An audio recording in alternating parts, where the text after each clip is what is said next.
Welcome to 21st Century Dating Decoded. We're making modern love simple. Get ready to decode your love life. Brought to you by Speed Mingle. In 2024, a woman did something that, it literally sounds like the premise of a dystopian sci-fi novel. Oh, the WhatsApp story, right. Yes, exactly. But it was entirely real. And it, perfectly encapsulates this massive crisis we are going to dissect today. It really does. It's wild. So she downloaded 5 entire years of WhatsApp arguments with her boyfriend. Like thousands upon thousands of texts. Just every single petty squabble. Every petty squabble, every late night apology, all of it. And she fed this entire massive file into ChatGPT. Which is just a staggering amount of personal data to hand over. Right. And she asked the machine to objectively determine which one of them was the toxic communicator. Oh, wow. Yeah. The AI processed half a decade of human intimacy in, seconds, and calmly declared that her boyfriend was, in fact, the healthier partner. Which I'm sure went over great. Oh, I bet. But we have officially reached an era where we trust algorithms to manage our love lives and interpret our own emotions more than we trust ourselves. Yeah, we really have. So welcome to this special deep dive for the 21st Century Dating Decoded show. I'm your host, Zach, your resident book devourer and guide through this absolute labyrinth of information. And I am Alice, the analytical voice of reason. Because we definitely need that today. We do, because while it is super easy to look at a story like that and just panic about the state of humanity, my job is to look at the underlying structures. The things that pushed that woman to outsource her relationship analysis to a server farm in the first place. And our mission today is, frankly, monumental. It's a lot to get through. It is. We are unpacking a massive stack of sources today. We have peer-reviewed sociology papers from McGill University, raw dating app user data from Talkify, and plenty of fish. Plus all those exhaustive behavioral trend reports and deep psychological studies. Right. We are going to decode a massive cultural shift happening right now in 2026. We are officially moving away from the era of the dopamine swipe, and we're aggressively entering the era of intentional seeking. Which is a very necessary shift, as the data shows. Exactly. We're looking at how a generation completely burned out by the mechanics of digital courtship is, they're entirely rewriting the rules of engagement. They're just fed up. Completely. Yeah. And just to set the stage for those of you listening to the audio right now, I have to point out the visual setup our expert has going on today. Oh, thank you. I tried. She is sitting in this incredibly cozy, dark wood, library-like setting. But subtly projected directly onto the physical bookshelves behind her are these, cascading, glowing streams of digital data. I thought it was fitting for today. It looks like The Matrix bleeding into a Jane Austen novel. That is exactly the vibe I was going for. It's the perfect aesthetic for this conversation. The collision of timeless romantic yearning with cold, hyper-optimized technology. It felt like the right visual metaphor to really anchor us, Because for the past decade, the tech sector has basically attempted to reduce the unfathomable complexity of the human heart to binary code. Swipe left, swipe right, 0, 1. Exactly. And the data we are about to explore shows quite definitively that the human nervous system deeply resents being treated like a data point. We used to think about the last 10 years of dating apps as an all-you-can-eat buffet, where you're surrounded by food, but somehow you're starving. Right, that was the popular analogy. But diving into these sources, I realized that's just the wrong analogy. A buffet implies you can actually eat. Right, you actually get sustenance. Yeah. The apps don't function like a buffet. They function like a treadmill where the speed is mathematically tied to your heart rate. Oh, that's a brilliant way to put it. The faster you run to catch up, the faster the belt moves beneath you. It ensures you are constantly engaged, completely exhausted, and literally getting nowhere. You're just perpetually running. So to understand how we get off this treadmill, we have to start with what sociologists in our sources are universally calling the Great Swipe Burnout. And the resulting dating recession. Let's look at the paradox that defines modern intimacy, courtesy of the data from the Institute for Family Studies, because this data just blew my mind. The numbers from that Institute report are truly staggering, and they point to this severe biological and societal mismatch. Yeah, break that down for us. So we have over 80% of unmarried young adults reporting that they deeply, genuinely desire a serious, committed relationship. 80%. 80%. The biological imperative and the emotional craving for love, it hasn't diminished at all. Right. Yet less than 1/3 of those exact same young adults are actively dating. Think about the weight of that statistic for a second. It's massive. You have an overwhelming majority of a population desperate for connection, but they have actively benched themselves. You've just checked out. They have looked at the arena, decided the rules of the game are fundamentally rigged, and they've opted out entirely. They're essentially staging a behavioral strike. A strike. Wow. Yeah, and to understand the mechanics of this strike, we really have to look at the psychological toll on the people who are still, trying to play the game. The ones still on the apps. Right. According to the industry surveys in our stack, nearly 80% of active dating app users report experiencing severe burnout. And we're not just talking about, I had a bad date. No, this isn't just typical dating fatigue. This is clinical level exhaustion. Man. They describe the process of finding a partner not as courtship, but as administrative labor. Like doing taxes. Exactly. It operates like a second, highly demanding job that yields absolutely zero compensation. How does a piece of technology, explicitly marketed and designed to connect humans, end up inducing so much psychological friction that a massive chunk of the population just gives up? It's a great question. I was reading through the Unmasking the Self study, and it completely shifted my perspective on the underlying mechanisms of these platforms. Oh, that study is fascinating. If we peel back the interface of the swipe mechanism, we find that it was never built for human well-being. Right, or successful long-term matching. Not at all. The architecture is lifted directly from B.F. Skinner's theories on operant conditioning. The rat in the box. Yes. Specifically, the intermittent variable reward system. This is the exact same psychological architecture used in casino slot machines. Which is terrifying when you apply it to human beings. It is. When you swipe on a profile, you do not know if that action will yield a match. That unpredictability is the core feature. Right, you're pulling the lever. The uncertainty itself triggers a dopamine spike in the brain's anticipation centers. You are not actually looking for love. Your neurology is pulling the lever on a slot machine, Yeah. chasing the variable reward. Exactly. You're chasing the notification bubble, not the human being attached to it. Yes. And this leads to what the researchers call the catalog effect. Which we've all experienced. If you've ever found yourself mindlessly swiping on the toilet or while watching Netflix, you have experienced this. You are presented with a seemingly infinite, frictionless catalog of human faces. It's just endless scrolling. And it completely short-circuits the brain, leading to severe choice overload and decision fatigue.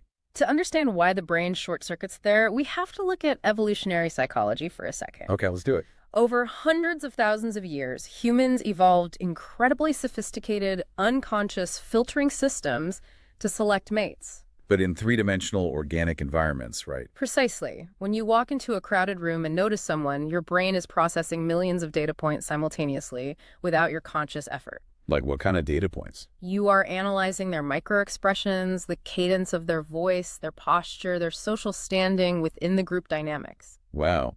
Even just how they stand. Exactly. Even their pheromones and how they react spontaneously to stimuli. All of this heavy lifting is done in the background by your unconscious mind. But the two-dimensional interface of a phone screen violently strips away all of that environmental context. It does. The app removes the unconscious data and forces your conscious executive functioning to do all the evaluative work. And using drastically limited inputs, too. Right. Usually just a few highly manipulated photos and a witty one-liner. The human frontal lobe is simply not designed to consciously evaluate the long-term biological and social compatibility of hundreds of potential mates in a 45-minute session. Just based on static pixels. Yes, the cognitive overload is entirely paralyzing. And speaking of those static pixels, the sources highlight a deeply unsettling secondary effect. Oh, you mean the dysmorphia? Yes. It's not just how this 2D environment corrupts our view of potential partners. It fundamentally shatters how we view ourselves. Let's delve into the phenomenon of selfie dysmorphia. Because the platforms reduce the initial spark of attraction to purely visual, static elements, users are forced to become hyper-fixated on their own digital presentation. They curate everything. They apply filters that subtly alter jawlines or smooth skin textures. It's like everyone is a digital artist of their own face. And over a prolonged period of participating in this ecosystem, individuals develop a profound psychological dissociation. Meaning they don't recognize themselves. Essentially, yes. The person they see in their bathroom mirror no longer aligns with the hyper-curated, flawless avatar they have constructed to compete in the digital marketplace. It creates a terrifying feedback loop. You're essentially forced to compete against a fictionalized, optimized version of yourself. The psychological burden of that is immense. I mean, if you do miraculously secure a date, you don't show up excited. You show up vibrating with anxiety. Terrified that the flesh and blood human sitting across the table is going to realize you don't actually look like your digital ghost. Right. It destroys the very foundation of confidence required to actually be vulnerable with another person. And that vulnerability is further eroded by the mechanical failure of how people actually communicate within these apps. This was one of the most eye-opening parts of the behavioral data for me. The gendered asymmetry. Yes. The data reveals a highly gendered asymmetry that essentially guarantees misery for everyone involved. It plays out like a textbook tragedy of the commons. It really does. Let's look at the communication flow. Men are initiating the vast majority of conversations, sending roughly 79% of all initial messages across major platforms. Which sounds proactive until you look at the quality. Exactly. The critical data point is the length. The average length of those messages from men is a mere 12 characters. 12 characters. That's it. Hey, what's up? Hi. It is a high-frequency, low-effort algorithmic strategy. Why do they do it, though? It is born out of intense frustration and statistically abysmal match conversion rates. It mirrors high-frequency trading in finance. No, that's interesting. They were just rapidly pinging the server, hoping to find an open port. While women, conversely, send only 21% of initial messages, but their average message length exceeds 120 characters. Which is a completely different approach. They are operating as manual analysts. They're investing significantly more emotional and intellectual effort, but deploying it far more selectively. The result is a toxic, self-defeating ecosystem. For everybody. Yes. Men experience total outreach saturation. They are shouting into an algorithmic void, sending hundreds of low-effort messages and receiving virtually zero signal in return. Which conditions them to feel completely invisible and constantly rejected. Exactly. And women, occupying the other side of the dynamic, are crushed by a tidal wave of low-effort noise. It's like searching for a needle in a haystack of haze. They are emotionally exhausted trying to sift through hundreds of contextless haze that give them absolutely nothing to anchor a conversation to. Nobody wins. It is a perfectly engineered machine for mutual resentment. That is exactly what it is. Which obviously begs the question, if the user experience is this universally catastrophic and the behavioral data proves it, why hasn't the fundamental architecture of these major apps evolved in 10 years? It comes down to incentives. Reading through the Speedify source material, I had this sinking realization. Do these massive tech conglomerates even want us to find a partner? If we examine the macroeconomics of the situation, the answer becomes uncomfortably clear. Brace yourselves, everyone. The major platforms dominating the market are either publicly traded entities or the crown jewels of massive corporate portfolios. Their fiduciary duty is to shareholder value. Right, which is derived from monthly active users. Monthly active users, subscription tiers, premium visibility boosts, and in-app purchases. Okay, so think about that.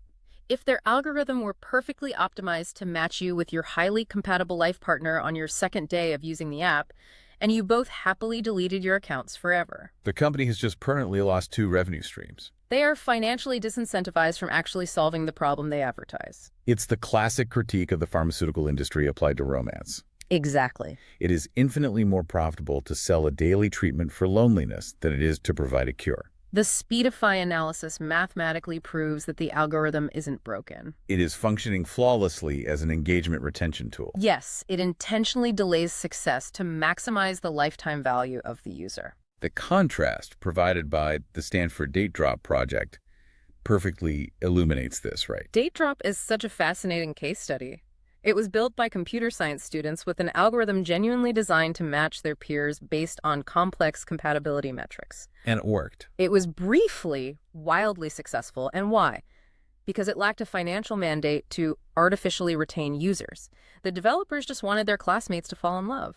That's so pure. But as the source astutely points out, the moment a project like that gains market traction, venture capital steps in. Right. They demand a return on investment. And the architecture inevitably pivots back toward the slot machine model. So if the architecture of the digital dating world is fundamentally designed to extract attention rather than foster connection, and the users are completely burned out by the psychological toll, something in the culture has to snap. And it has. According to the trend reports for 2026, that snap has happened. We are witnessing the death of the dopamine swipe and the aggressive rise of what sociologists are calling intentional seeking, It's a total paradigm shift. which transitions us perfectly into the second major theme of our sources: the absolute end of the cool guy act, and the rise of a fascinating behavioral trend called true casting. This is where the data gets really exciting. For the entirety of the digital dating era, the accepted strategic wisdom was to cast the widest net mathematically possible, right? Yes. You optimized your profile for mass appeal. You sanded down your rough edges. You didn't mention your hyper-specific political leanings. You hid your strange, obsessive hobbies. Exactly. And you curated a highlight reel designed to project a breezy, unbothered, widely acceptable version of a human being. You presented a blank canvas. A blank canvas. By optimizing for the masses, you intentionally made yourself unremarkable enough that anyone could project their own specific romantic fantasies onto you. But true casting is the radical, conscious rejection of that entire philosophy. It's the complete opposite. Based on insights from the Times of India and leading 2026 relationship experts, true casting is defined as showing up with your unvarnished, authentic self from the very first data point. Which takes a lot of bravery in this climate. We are seeing a massive surge in people posting deliberately unedited photos. I mean, literally, utilizing images with bedhead, zero makeup, visible wrinkles, maybe a slightly cluttered living room in the background. And linguistically, they are putting their most polarizing, hyper-specific traits right at the top of their bios. The sociological mechanism at play here is brilliant, though. It really is. Daters have finally recognized the value of intentional friction. Intentional friction. Break that down. Let's look at the funnel mathematics of dating. When you optimize a profile for mass appeal to widen the top of your funnel, you attract a massive volume of low-intent matches who are in love with a fantasy. Right, because you're a blank canvas. Exactly. By true casting, you are deliberately introducing extreme friction at the very top of the funnel. You are intentionally sabotaging your mass appeal. Which sounds counterproductive at first. You might reduce your total volume of incoming matches by 80 or 90%. But the matches that actually survive that friction, the conversion rate from a digital match to a meaningful, high-quality, real-world connection skyrockets because you have rigorously pre-filtered for genuine alignment. You're filtering out the noise. You are effectively saying, I am going to aggressively repel anyone who wouldn't tolerate the real me in 6 months anyway. So I can save myself the agony of wasting a Tuesday night making small talk with a stranger over a $9 beer. Yes. And this philosophy extends far beyond just posting a picture of your messy kitchen. It gets incredibly intense when applied to core values. This is where we see the Luxy data come in. The Luxy data specifically highlights an offshoot demographic they call loud lookers, and the corresponding practice known as hardballing. Hardballing is the absolute zenith of intentional friction. It sounds intimidating. It is the practice of communicating your long-term relationship goals, rigid expectations, and absolute deal breakers immediately. Yeah. We are not talking about mentioning this on the fourth date when things get serious. We are talking about explicit disclosure before the first meeting. People are putting their exact timelines for marriage, their philosophies on joint bank accounts, their boundaries regarding mental health, Their firm decisions on procreation. whether they want a soccer team of kids or are militantly child-free, Right. They put it in neon lights on day one. Sometimes it's the very first message sent. which completely upends the traditional culturally enforced etiquette of courtship. It shatters it. Historically, you are supposed to keep the initial interactions light, breezy, and mysterious to avoid overwhelming a potential suitor. Okay, I have to challenge this concept, Go for it. because while the efficiency really appeals to me, the romantic in me recoils slightly. Doesn't hardballing optimize away the actual romance? That is the risk. Doesn't this turn a first date into a sterile corporate job interview? Like, hello, nice to meet you. Please review my 5-year strategic roadmap for homeownership and let me know if your KPIs align. I mean, it can certainly feel that way. Where is the mystery? Where is the joy of slowly discovering another human being? The data even points to a viral tweet from Kenzie Sky celebrating that women no longer want the mysterious puzzle of a cool guy. They're over it. But in our quest to avoid having our time wasted, is there a danger of becoming so rigid that we squeeze the humanity out of the process? That is an incredibly astute pushback, and it highlights the exact razor's edge that experts warn about. Okay, so how do we balance it? True casting and hardballing, if not wielded with high emotional intelligence, can very easily devolve into toxic defensive gatekeeping. Right. The critical distinction, as clarified by our relationship experts like Emily Conway in our research stack, comes down to the linguistic and emotional difference between intentions and conditions. Intentions versus conditions. Break down the mechanics of that difference for me. True casting only works when it utilizes positive framing to invite a shared connection. Give me an example. Let's look at a concrete example from the source material. If you are deeply passionate about the outdoors, structuring your profile to say, I am happiest on a remote trail with a good view and a packed lunch. That sounds nice. Right. It is sharing a genuine intention and an authentic joy. It acts as an invitation. It leaves space for someone to respond, me too, what was the last peak you summited? It opens a psychological door. Exactly. It signals who you are without demanding anything from the reader. Okay, so what would the conditioned version look like? Exactly the opposite. If that same person writes their profile as, must hike 10 miles every weekend and own your own gear, or swipe left. Oh, yeah. That's abrasive. They have presented a rigid condition. It reads as a defensive demand. It doesn't signal that you are looking for an equal partner. It signals that you are attempting to hire an employee to fill a very specific vacancy in your life. Exactly. You are weaponizing your own hobbies as an aggressive filtration test. That makes total sense. The 2025 Computers and Human Behavior Report study found that profiles framed around shared values and future-oriented intentions are perceived as highly attractive and secure. Whereas the demands... Profiles heavily reliant on restrictions, demands, and complaints immediately trigger avoidance behaviors in well-adjusted users. Okay, that distinction makes perfect sense. So true casting isn't about being aggressively confrontational. Not at all. It's about being unapologetically clear about your internal reality, while still maintaining the grace to let another human being enter that reality. Beautifully said. It is a systematic attempt to clear out the paralyzing ambiguity that has defined the last decade of dating. And clarity is what people are desperate for. Which is incredibly ironic. Yeah. Because just as users are mastering the art of linguistic clarity to eliminate ambiguity, technology is rapidly introducing a completely unprecedented, incredibly complex layer of structural ambiguity into how we communicate. Oh, this is the wildest part of the data. This brings us to part 3 of our deep dive. The covert triad and the hidden role of generative AI in modern romance. This completely upends human sociology. This is where the sources veer straight into psychological sci-fi.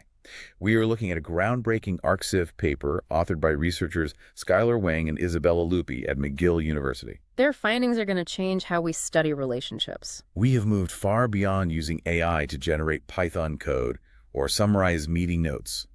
People are now actively deploying large language models like ChatGPT as hidden algorithmic intermediaries in their most intimate romantic relationships. The paper analyzes vernacular discourse and qualitative artifacts collected from 2023 through 2026, and the behavioral shifts are profound. What are they actually doing? We see users routinely copying and pasting their partner's cryptic, emotionally charged text messages into an LLM prompt box. Just pasting the text right in. Asking the machine, analyze this tone.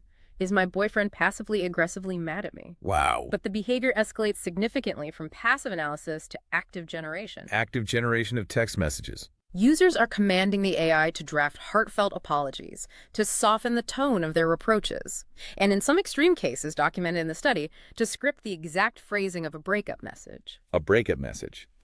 It is genuinely mind-bending to think about the mechanics of this. It really is. Imagine you get into a massive, emotionally draining fight with your partner. Instead of sitting with that discomfort, taking a breath, and wrestling with your own thoughts to figure out what you want to convey, you open an app. You just type a prompt. And type. My girlfriend is validly upset that I minimized her career stress at dinner.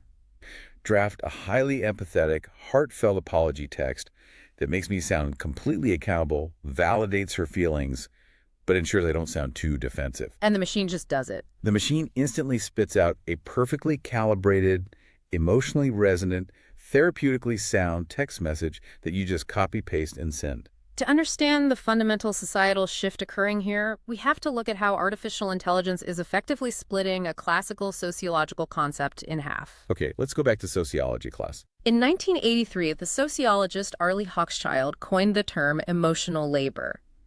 Historically, within the context of an intimate relationship, emotional labor was understood as a singular, continuous, indivisible act. Meaning you feel it and express it all as one thing. Exactly. You internally feel the complex emotion, and then you do the grueling cognitive work to linguistically express it to your partner.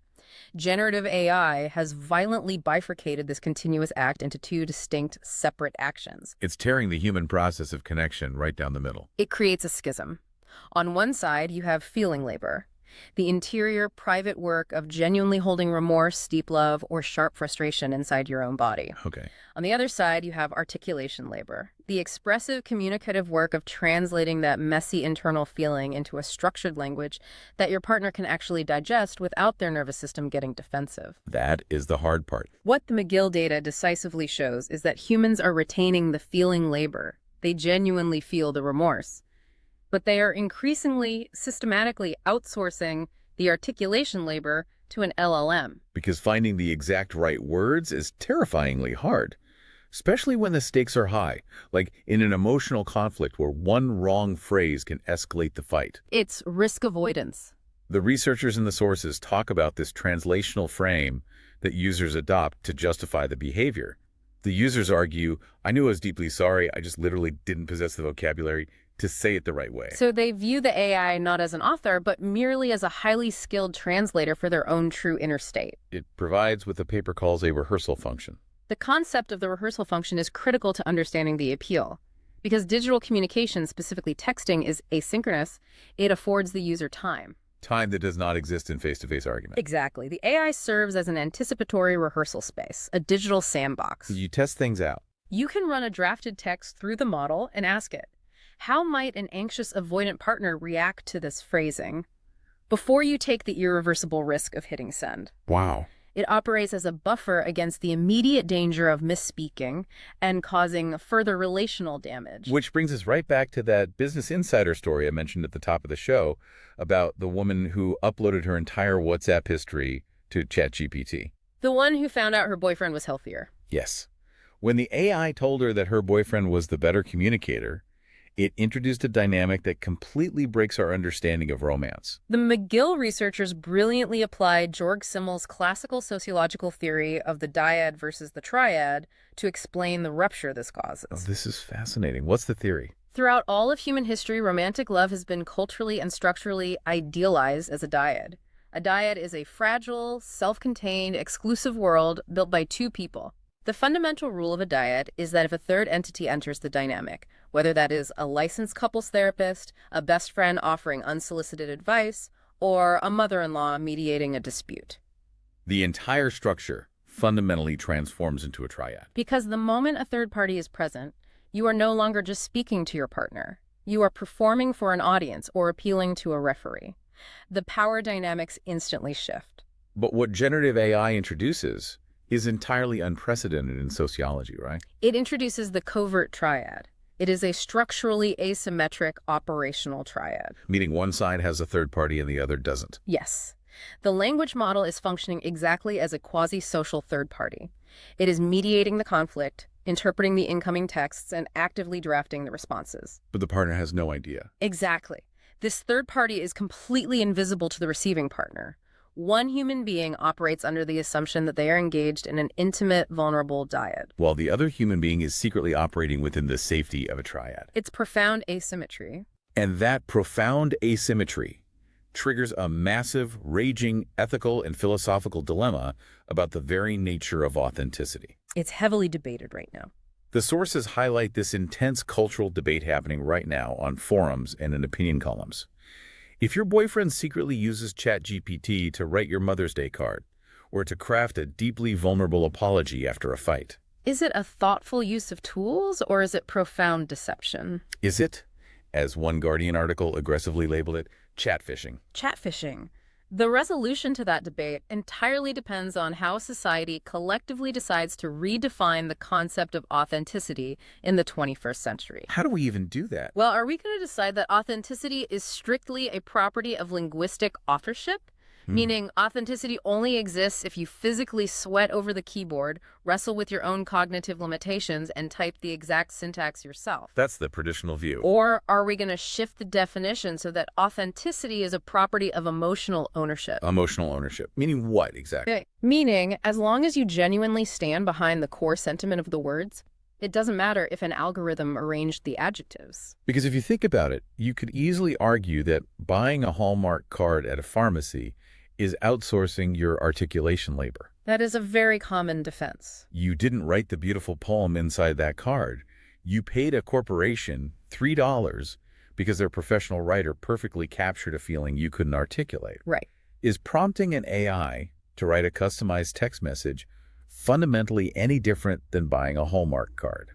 The aggressive counterargument from users who feel deeply betrayed by this practice, such as the woman highlighted in a viral Reddit thread who discovered her husband had been using what she called a plagiarism machine for every romantic note he had sent her for 6 months. Wow, a plagiarism machine, that's harsh. The counterargument is that a Hallmark card is inherently transparent. When you hand someone a Hallmark card, they know it is a Hallmark card. Oh, because of the logo on the back. Yes. The deception of the covert triad lies in intentionally passing off a machine's perfectly optimized, therapeutically correct emotional intelligence as your own spontaneous human vulnerability. That's the betrayal. It's the masking of it. As the McGill paper eloquently notes, intimate human language derives its incredible power precisely from the fact that it is risky, costly, and inherently imperfect. It bears the unmistakable mark of the speaker's real-time struggle to articulate their messy interior world. When you continuously sanitize that struggle through a language model, you homogenize intimacy. Everyone eventually starts sounding like a perfectly polite, highly regulated, I-statement-using therapy bot. Exactly. It flattens the human experience. So if you step back and look at the macro picture, we have a generation that is fiercely rejecting the algorithmic manipulation of swipe apps because they want authenticity, All right. while simultaneously inviting highly advanced algorithms directly into their most private text threads to manage the friction of that authenticity. It is a wildly complex paradox. But this overwhelming desire for clarity, emotional safety, and intentionality isn't just changing the invisible architecture of how we text. It is completely rewriting the visible vernacular of dating itself. The slang is evolving rapidly. The words we use are shifting to reflect this new reality. Let's dive into part 4 of our deep dive, the new dating lexicons and the absolute total rejection of the situationship. The specific language a subculture uses actively shapes its reality, and the dating slang of 2026, which we have compiled from plenty of fish data and comprehensive industry trend reports. It reveals a very clear, sharp psychological pivot, doesn't it? It points away from defensive irony and toward security and radical intentionality. I'm going to run through some of this new vernacular, but as we go, I want you to unpack the specific psychological drivers behind these terms. Why do we suddenly need these new words? Absolutely. First up on the list, we have status flexing. Status flexing represents the statistical and cultural death knell for the situationship. Good riddance. Truly. For the better part of a decade, people actively lingered in undefined, murky, gray area relationships. Culturally, caring too much or demanding a label was viewed as uncool, desperate, or restrictive. Ambiguity was used as a psychological shield against rejection. Now, clarity is the ultimate social flex. The plenty of fish data demonstrates this shift mathematically. What are the numbers? 64% of singles are happily, clearly claiming they are casually dating. 30% proudly state they are exclusive. And 62% are fully and openly embracing the traditional boyfriend/girlfriend label. People want the label. Ambiguity has transformed from a cool protective shield into a terrifying liability. Because the digital world is so chaotic, clarity is the only thing that provides psychological safety to the nervous system. Ambiguity used to be cool, now it's terrifying. I love that framing. Next on the vernacular list, we have a pair of terms that seem deeply connected: chemistry and curveball crushing. These two concepts operate in tandem to dismantle the previous era's rigid filtering. Chemistry, that's just a mashup of chemistry and riz, right? Yes. Chemistry refers to the phenomenon of catching unexpected, intense chemistry with someone who completely defies your usual physical or social parameters, based purely on their in-person charisma or energetic presence. And curveball crushing. Curveball crushing is the deliberate, conscious act of actively dating outside of your historical, rigid type. What these terms reveal psychologically is that singles are abandoning the superficial, exhaustive checklists that the visual heavy swipe apps heavily encouraged.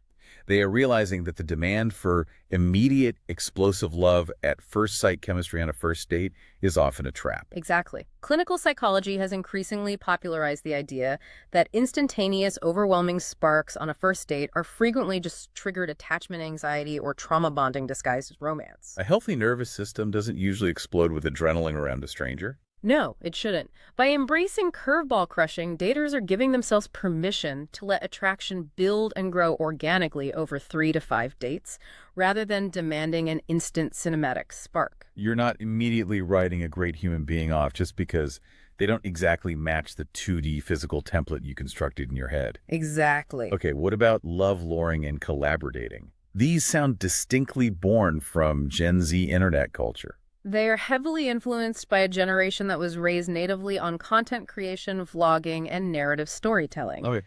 Love luring is the concept of dating for the plot.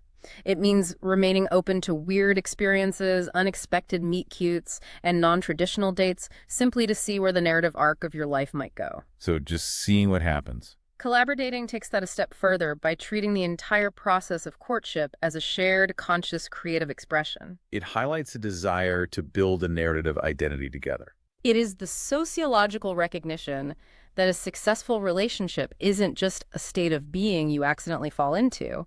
It is a shared project you actively build and co-author with another person.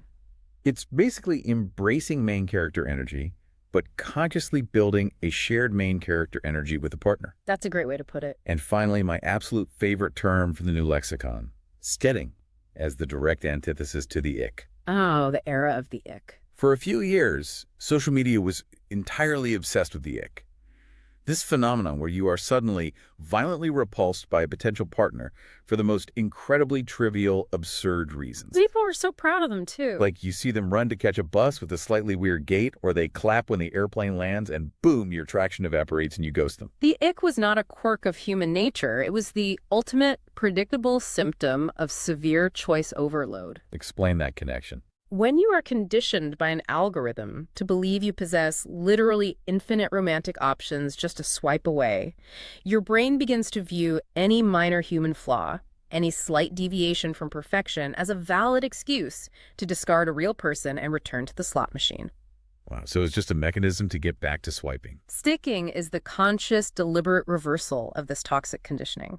It is the active commitment to stick around, to practice tolerance, and to accept individual differences. Recognizing that minor, quirky incompatibilities are just part of the human condition. Exactly. Daters are forcing themselves to focus on deeper structural compatibility markers, like conflict resolution styles and shared values. rather than using surface-level perfectionism as a defense mechanism against intimacy. It requires a massive, exhausting mental shift. You are essentially having to actively, consciously fight your own neurologically conditioned impulses to swipe away from imperfection. It takes real effort. But as we move into part 5, our final section, the data from Talkify strongly suggests that this mental shift cannot happen in a vacuum. You can't just change your mindset while keeping the same toxic behaviors. You cannot just change your internal mindset. You have to completely change the physical environment where you attempt to connect. The old environments are toxic to the new mindset. Welcome to the era of slow dating and the triumphant return of the analog connection. Environmental psychology tells us that if the goal is radical intentionality and focused connection, the physical environment must inherently support focus. And the traditional blueprint of modern dating, the 5-hour, alcohol-fueled, loud bar date on a Friday night, is fundamentally counterproductive to that goal. The Talkify data makes this explicitly clear. The era of high-volume, multi-dating is collapsing. The practice of juggling 5 different active text threads, Lining up a coffee date on Saturday morning, a drink date on Saturday night, and a brunch date on Sunday, it is out. it doesn't build a robust pipeline. It just creates massive emotional exhaustion and blurs everyone together. People are heavily embracing slow dating, which means focusing on one prospect at a time to truly evaluate emotional safety without distractions. And to facilitate this, they are completely changing the architecture of the first meeting to something the industry calls the micro date. The microdate. How long are we talking? The microdate is a brilliant, highly efficient behavioral adaptation to burnout. Rather than committing an entire open-ended evening to a complete stranger over multiple rounds of expensive drinks, daters are strictly opting for 45 to 75-minute activity-based daytime meetups. So under an hour and a half, max. It's a Saturday morning walk through a crowded farmer's market, a quick 30-minute gallery visit, or grabbing a coffee and walking a dog through a park. And the most fascinating data point here is that these short, seemingly casual microdates are statistically 1.25 times more likely to result in a second date than the traditional dinner and drinks model. Which seems counterintuitive. Why does spending significantly less time with someone actually yield a higher success rate? Because a microdate is designed to test for actual real-world behavioral compatibility, rather than testing a person's ability to endure an interrogation. Right. Sitting rigidly across a table at a dimly lit, loud bar for 3 hours mostly tests your tolerance for performative small talk and your capacity to process alcohol. Exactly. An activity-based microdate, however, reveals how a human being actually interacts with the unpredictable physical world. I see. When you walk through a farmer's market, you are gathering critical behavioral data. How do they treat the vendor when buying an apple? Are they inherently curious about their surroundings? Can they navigate a crowd without getting disproportionately angry? Do they show up on time? Do they follow through on a plan? It provides a vastly higher quality signal of their true character in a fraction of the time. It's an incredibly efficient lie detector. You can fake a smooth conversation over a martini, but it's much harder to fake your baseline level of patience when a dog tangles a leash around your legs at the park. And this shift toward daytime, activity-based dating is part of a much larger, massive cultural migration offline. People are profoundly exhausted by screens mediating every aspect of their lives. The swipe apps briefly solve the logistical problem of access, giving you access to thousands of singles in your zip code. But in doing so, they completely destroyed alignment and the magic of serendipity. So singles are actively flocking back to third spaces. Run clubs have functionally replaced nightclubs for the under 30 demographic.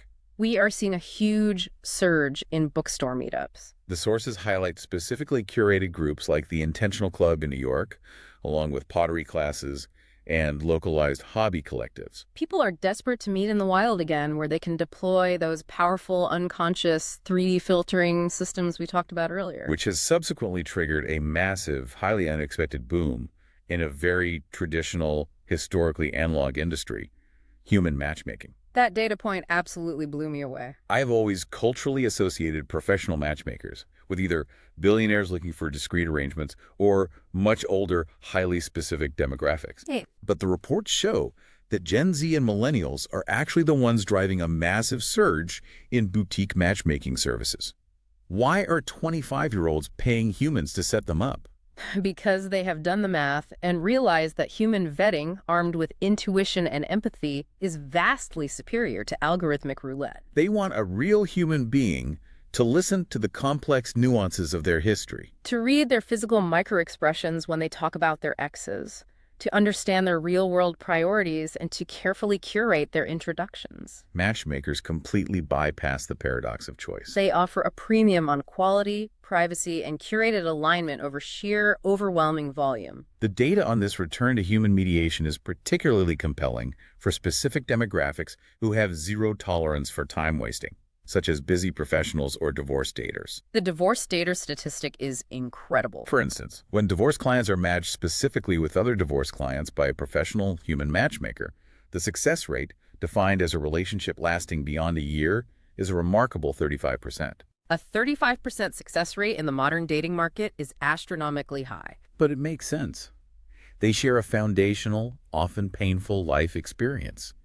They have already learned the hard lessons about what a marriage actually requires, and they are generally crystal clear on their intentions. The human matchmaker removes the friction of ambiguity before the two people even meet. Okay, we've covered an immense, complex landscape today. Yeah, you really have. Let's synthesize what this all means for you, the listener, trying to navigate this in your own life. The overarching theme of this deep dive. From the rejection of the dopamine swipe, to the rise of true casting, to the fear of the covert triad, It is a profound reclamation of human agency. After a decade of allowing ourselves to be treated like infinite inventory on a digital shelf. Singles are actively rebelling against the slot machine algorithms. They are embracing the friction of true casting to attract genuine alignment. They are setting hard, unapologetic boundaries early to protect their peace. And they are actively choosing the difficult work of emotional literacy over the hollow illusion of infinite choice. We are witnessing a desperate, hopeful return to deliberate, human-centric courtship. It is a fundamentally hopeful trajectory, yes, but it is a trajectory that is not without its looming, unprecedented complications. You're talking about the AI again. If I may leave you with a final, lingering thought to mull over long after this audio stops, it concerns the covert triad we discussed earlier. Lay it on us. As generative AI becomes completely baked into the base operating systems of every phone, every keyboard, and every messaging app on the planet, we are rapidly approaching a critical tipping point in human history. Will we soon reach a cultural moment where we simply have to assume that all digital text, every compliment, every apology, every late-night confession is AI-assisted? And if that foundational trust in digital linguistic authorship completely collapses, will the covert triad force us to abandon texting as a valid medium for emotional intimacy altogether? Will the paranoia of the machine force us into a reality where face-to-face, analog, purely offline physical connection becomes the only remaining verifiable proof of true authenticity? Wow. That is a chilling but incredibly necessary question to sit with.